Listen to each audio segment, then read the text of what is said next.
Good morning. Welcome to Becky's Garden Paradise.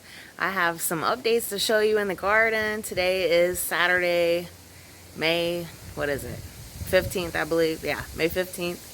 So, come along with me and I'll show you what I have growing on.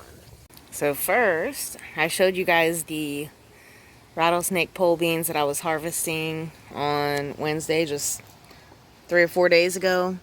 And I left the smaller ones on, and you can see this is one I have on the other side that is really, really long. I think that's probably like, I don't know, maybe at least 8 inches long, compared to my hand, maybe 10. And it still has the pretty purple streaking on it. So I'm going to be harvesting some of these. I'll show you how many I get. Alright, so I also wanted to mention it's pretty breezy today if you hear the wind. And it's a cool morning. It's in the 60s right now. But I got another handful to add to the others that I harvested on Wednesday, so I can cook up enough for, 2 or 3 servings at least of rattlesnake pole beans. I'll let you get a closer look at how long they are, how streaky they are. And there are plenty more that I left on the plants to let them grow, get bigger, and harvest them in a few more days. Alright, exciting, exciting. Look how big the zucchini is, and I have confirmed these first 3 are zucchini like I thought. You could see that. Zucchini bloom or squash bloom wide open, attracting the pollinators this morning. I came out here earlier, and let's see if you can see it. Where is it at?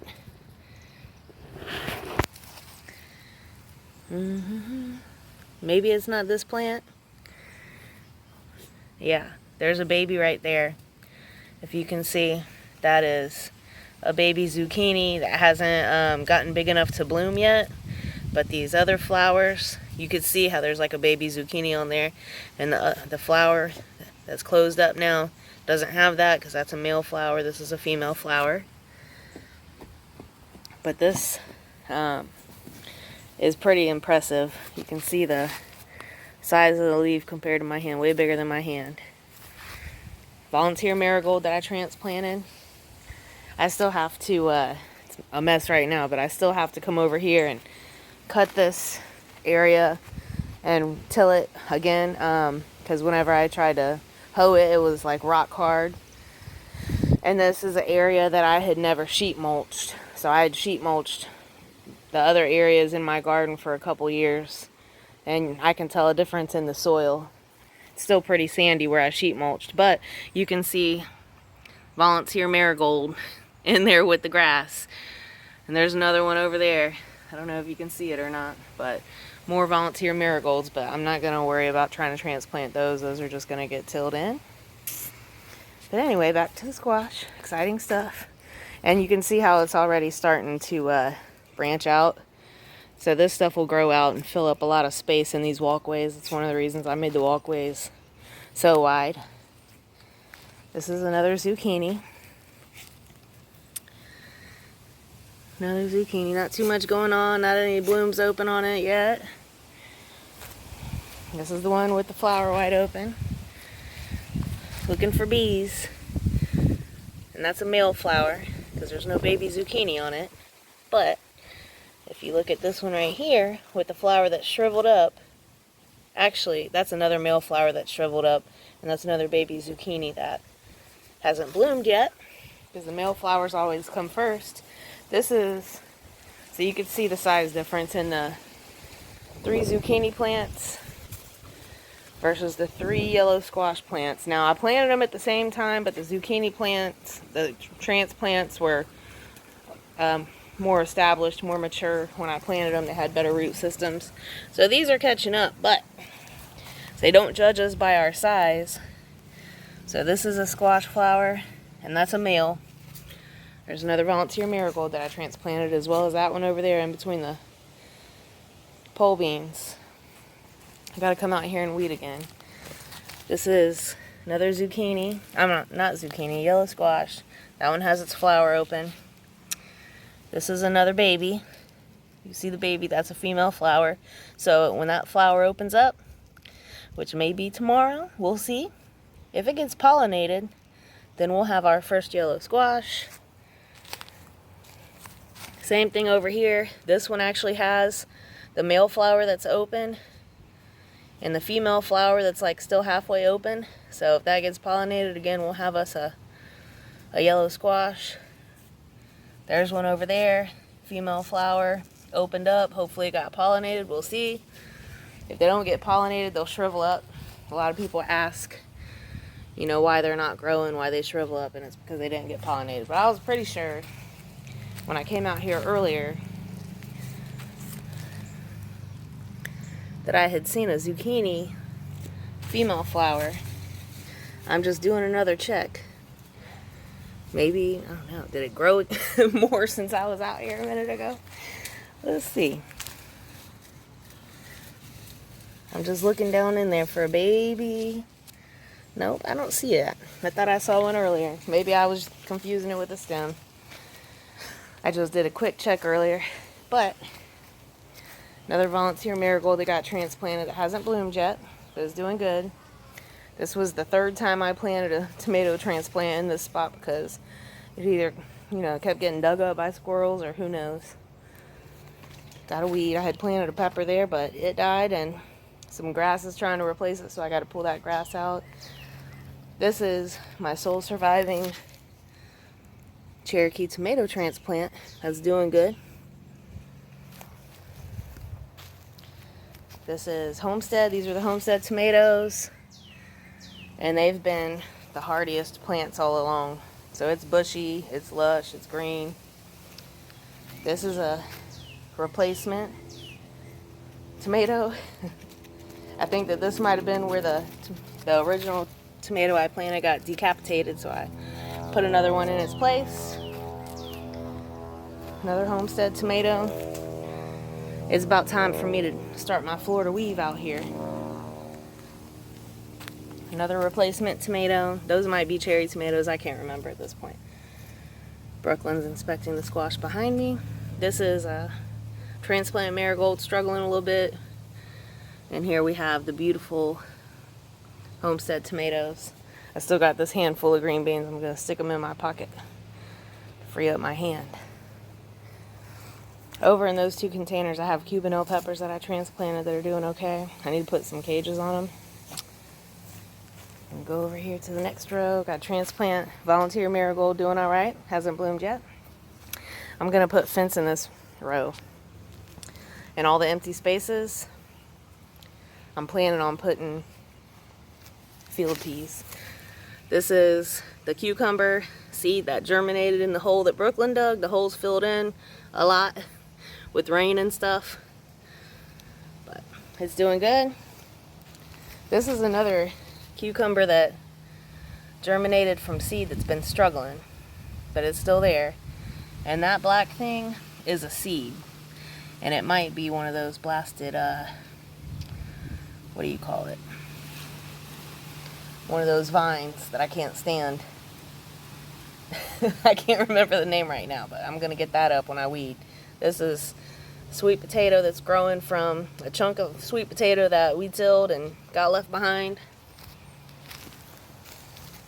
I'm probably going to transplant that into one of my fabric pots. These, I believe, are cherry tomatoes that I transplanted out here a few weeks ago, a couple weeks ago, can't remember. Another marigold that I transplanted. More tomatoes. Like I said, I think that they're cherry tomatoes, but I can't remember for sure, because I was just planting all the rest of the tomatoes. Oh, look, see? I have a sign to remind me, Abe Lincoln. So these are the Abe Lincolns, little plants. That's a volunteer marigold that I transplanted, and you can see it has bloom, well, buds, a bud in the middle right there that's getting ready to pop up. Another one right here. So another one right there. These are volunteer marigolds that I left in place because I figured they were in a good enough spot that I could leave them right there. You see it's blooming and has more buds on it. This is another volunteer. Just happened to volunteer in the right place. And then I still have a couple more volunteers that I didn't transplant. So I'll see if I can keep them where they're at or if I'm going to have to move them. That's another volunteer that's looking pretty good, getting ready to bloom. It's another volunteer right here. I could probably find more if I keep looking. This is one of the extra squash plants that I didn't fit in that other row that I stuck in here. It's doing all right.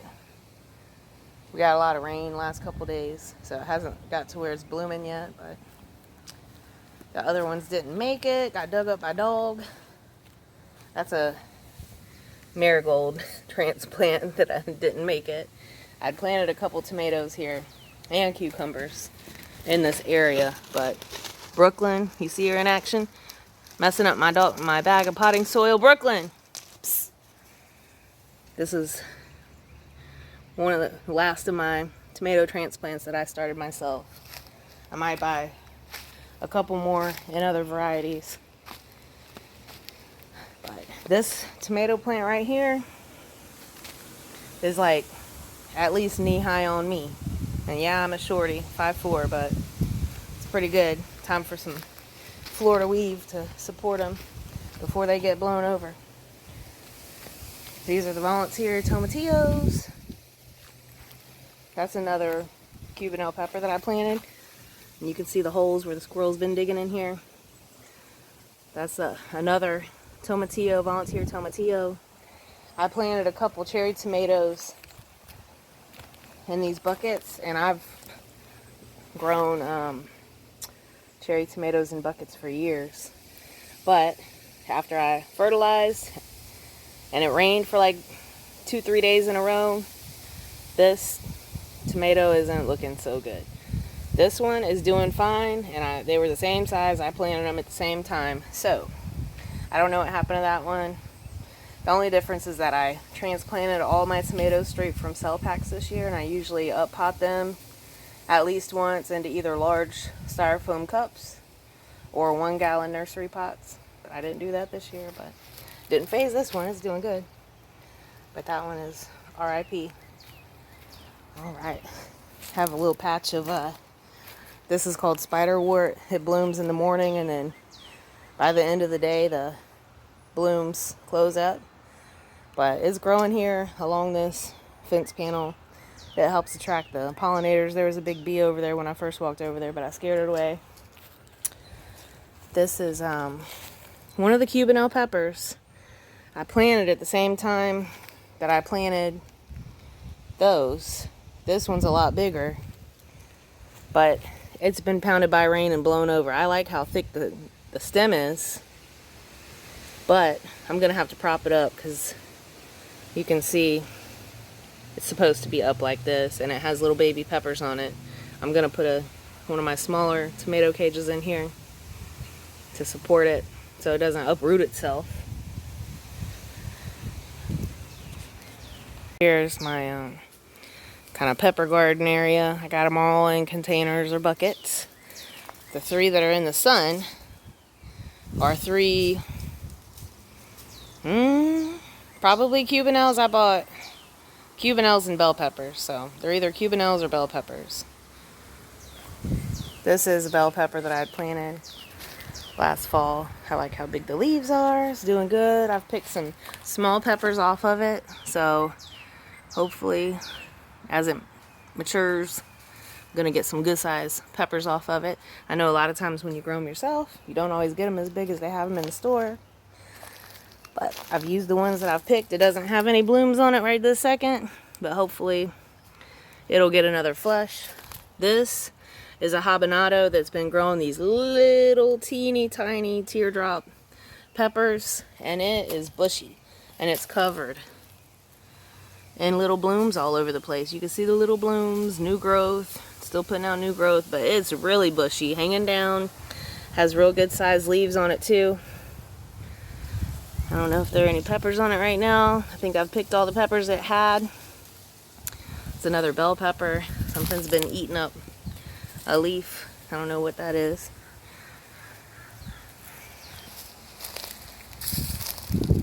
Actually, this one isn't a bell pepper. This is the mystery pepper. That's a sweet pepper. I think it might be a pimento pepper. I'm not sure, but I've been using it like a bell pepper, cooking with it. These are the two bell peppers. Now, one is bigger than the other. They're the same age, same size when I planted them, all that good stuff. This one has some good stuff on it. You can see in there little buds, flowers about to open up. This is the jalapeno that I started from seed last spring, overwintered, neglected a little bit over the winter, but I transplanted it and pruned it, and it has been putting out all kinds of new growth. It has some little blooms on it, like right here, and there's a little bud about to open up. So the peppers I've got from it so far have been these little tiny, let me see if I can pick this one up. This is one that I didn't pick and it dropped. But you can see like little tiny like cherry sized jalapenos, which I'm not crazy about. Look, here's one right here. So you can see what I'm talking about. I've given it fertilizer, watered it. I told it better get itself together, it's gonna get replaced. I mean, little cherry sized jalapenos. You could still use them. Look, there's some more up underneath here hiding from me. Right there. And then there's another one over there. But hopefully they'll start coming to size so I can make some jalapeno boats with them. And then this is my Poblano pepper that, again, I started from seed last spring and overwintered. And it stayed green throughout. Didn't get neglected. And it has quite a few blooms on it, as you can see. The sizes of these peppers have been small, but not cherry size like the jalapeno. But I have noticed a lot of leaves doing this. And now on this one you can actually see something that looks like a fungus or something. So if you guys have any suggestions on these droopy leaves, let me know. I've tried to make sure that I keep it watered and I fertilized it. So if you have any other recommendations, let me know. Thanks for joining me. I'll see you next time.